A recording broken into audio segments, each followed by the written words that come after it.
Việt Nam chưa? Việt Nam muốn chưa?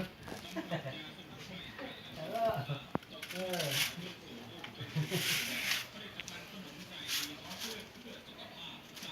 เดี๋ยวโดนกุ้งพ่อนะไหนกุ้งพ่ออ่ะ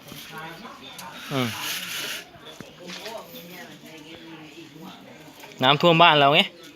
ใช่ปะใช่ไหม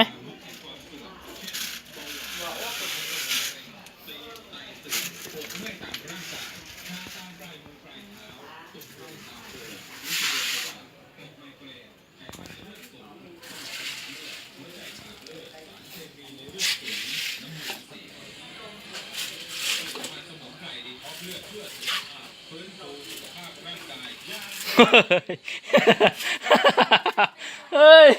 ดีกว่าขยะทิ้งไงเอาอย่างนี้เลยลูกปูกวาดไว้ตรงนั้นอ่ะ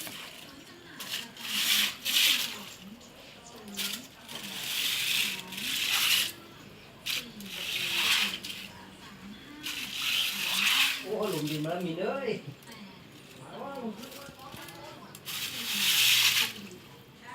Mình thấy là mình một dân đi.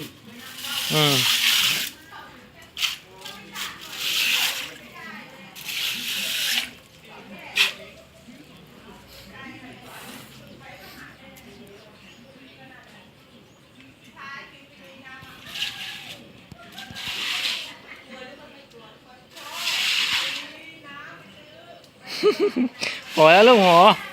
เดี๋ยวยังไม่หายเลย เดี๋ยวไม่สบายเดี๋ยวเป็นอีก Tổ